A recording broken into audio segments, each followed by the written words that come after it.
안녕하세요. 대한민국 좌파들의 민낯을 낱낱이 까발리는 남자 정치구단 우영우입니다. 자, 오늘 가져온 소식은 지금 아주 핫 이슈죠. 1년에 40억을 버는 사람이 있다? 이 굉장히 자극적인 제목인데 이게 저는 처음에 어그로 끄는 줄 알았어요.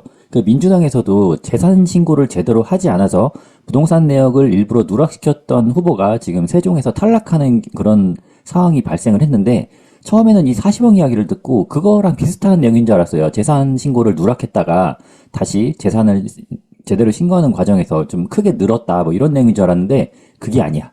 40억이 진짜로 들었어요. 요 분인데 요 분이 누구냐고 하면은 조국혁신당의 비례 1번 박은정 전 검사입니다. 이게 실제로 1년 사이에 재산이 41억 원이 늘었다고 해요. 근데 요 분이 번 건 아니고 요 분도 좀 벌긴 벌었지만 요 분 말고 요 남편 이종근 변호사라고 하는 요 분이 이제 검사장을 퇴직한 이후에 변호사가 되면서 1년도 안 돼서 한 10개월 만에 번 금액이 41억 정도라고 하네요. 이게 실제로 불법으로 번 게 아니라 변호사 수입만으로 이 정도를 벌었다고 해서 지금 큰 이슈가 되고 있죠.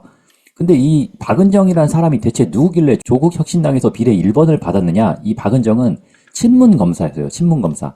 추미애 법무부 장관 시절에 윤석열 검찰총장 감찰 업무를 담당을 했고 이제 윤석열을 공격하기 위해서 여러 가지 위법도 자행했던 그런 분입니다.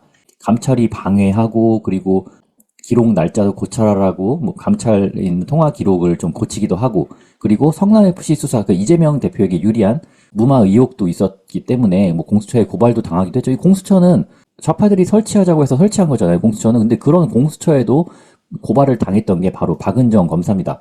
그렇기 때문에 윤석열 정부가 들어서면서 박은정 검사는 해임이 됐어요. 당연하겠죠. 아니 누가 봐도 정치적인 활동을 하는 검사이기 때문에 이런 사람을 공직에 둬서는 안 돼서 정말 정당하게 해임을 한 겁니다. 정치 검사를 해임한 거예요. 근데 이런 분들 특징이 지가 잘못해놓고 뭔가 자기가 조금만 좀 부당하다고 생각하는 일을 당하면 이게 정권의 탄압이라고 해.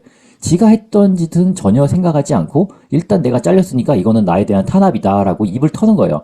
그래서 자기가 윤석열 정권에게 피해를 받았다 이런 걸 앞에 내세우면서 조국혁신당의 비례 1번을 받은 겁니다. 근데 이 이종근이라는 분은 원래는 서울 서부지검 검사장이었어.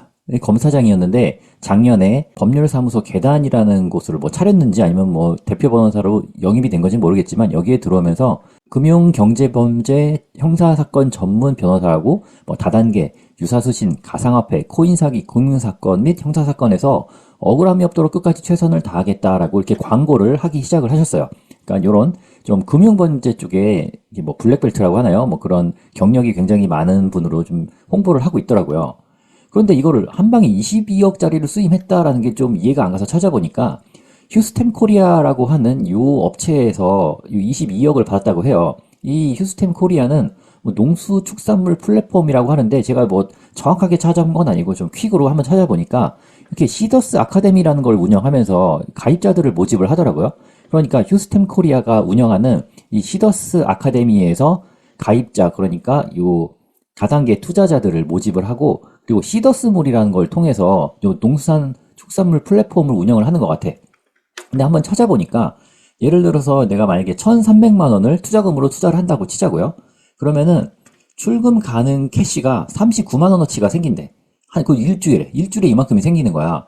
그런데 이거를 자기가 쓰지 않고 이걸 다시 자기가 적립을 한다. 이걸 다시 투자를 한다라고 하면 출금 가능 캐시를 재투자하면 3배로 적립을 해준대요. 그러니까 결국에는 한 달을 그냥 4주라고 치고 3주는 출금을 하고 한 주는 다시 그 금액을 재투자를 하면 한 달에 117만 원어치 캐시를 받고 원금은 그대로 유지가 되는 그런 상황이 되는 거예요. 근데 그 캐시는 시더스몰에서만 사용이 가능하다고 합니다. 그러니까 내가 1,300만 원을 입금을 하면 매달 117만 원을 쓸 수 있는 거야. 이거 굉장한 거 아니에요? 그리고 줄어들지도 않아. 금액이 줄어들지 않으면서 117만 원을 계속 쓸 수 있으니까 1년만 이걸 해도 본전은 뽑겠다라는 생각으로 사람들이 가입을 한 것 같아요. 거기다가 1,300만 원 입금 시가 이 정도니까 내가 만약에 뭐 6,500만 원 이거에 5배를 입금했다고 치자고요. 그러면은 월 550만 원, 500 거의 600만 원 가까이를 캐시로 쓸 수 있으니까 한 달 생활비를 요거로 충당하고도 원금이 남아 있으니까 이득이 아닌가라고 생각을 했을 것 같아요. 그래서 이 스템 코리아의 시더스몰이란 거를 한번 대충 찾아보니까 이게 뭐 제가 뭐 가입을 할 수 있는 건 아니기 때문에 한번 그 피해자들이 올려놓은 글을 바탕으로 한번 찾아봤어요. 그랬더니 시더스몰에서는 각종 자영업자가 판매하도록 유치를 했대요. 그러니까 이것저것 뭐 팔 수 있는 그런 사람들을 모셔다가 너네 매출이 안 나니까 우리 몰에 입점을 해서 팔도록 해라. 그런데 나중에 실제 계약을 할 때 보니 판매 수수료가 엄청나게 높은 거예요. 뭐 거의 40% 가까이 수수료를 매겼다고 하니까 판매자한테. 그러니까 제가 전체적으로 구조를 파악해 봤을 때 이 휴스템 코리아라는 곳에서 뭔가 사업을 추진을 한대. 뭔지는 잘 모르겠지만 뭐 자기들이 막 뭐 배터리 사업도 하고 막 그렇다고 하더라고요. 그러니까 이 사업 추진을 통해서 투자금을 받으면 돈을 불릴 수 있다. 그러니까 가입자가 투자를 하면 해피캐시라는 걸로 자기들이 돈을 불려서 주는 거다. 그러면 이 가입자는 시더스몰에 가서 그 받은 해피캐시로 주문을 하는 거야. 그러면은 이 판매자 입장에서는 매출이 나겠죠. 그럼 이 매출에 대해서 시더스몰 판매자는 휴스템 코리아에게 수수료를 지불을 하는 거죠. 여기 뭐 모든 쇼핑몰들이 수수료는 있으니까 그거는 뭐 당연한 사업 구조라고 봐요. 그런데 요 금액이 해피캐시를 이렇게 주면서 이게 캐시가 돌려면 뭔가 돈이 계속 늘어나야 되잖아. 뭔가 실제로 여기서 사업이 추진이 돼서 수익이 나야 되니까. 근데 실제로 사업 추진을 통해서 돈을 버는 게 아니라 다음번에 가입한 사람이 신규 자금을 더 넣어야 이 금액으로 요 캐시가 들어가고 이게 돌아가는 구조가 되는 거죠. 그러니까 이거는 사업을 통해서 금액이 늘어나는 게 아니라 가입자가 늘어남으로써 금액이 늘어나는 그런 폰지사기의 형태를 띠고 있는 겁니다. 그러니까 언뜻 보기에는 그럴싸해 보이잖아. 가입자가 생각했을 때는 자꾸 내가 투자한 돈에 대비해서 해피캐시가 계속 들어오니까 문제가 없을 것이다라고 예상을 하겠지만 사실은 요게 없으면은 요게 무너져 버리는 그런 구조인 거죠. 그러니까 좀 생각을 해봐야 될 게 내가 아까 전에 앞에서 설명한 것처럼 1,300만 원을 넣고 한 달에 120만 원을 쓰면서도 원금이 남아있다라고 하면 이게 연수익률로 보면 거의 100%에 가깝거든요. 이게 가능한 수익률인가라고 좀 생각을 해봐야 될 것 같아.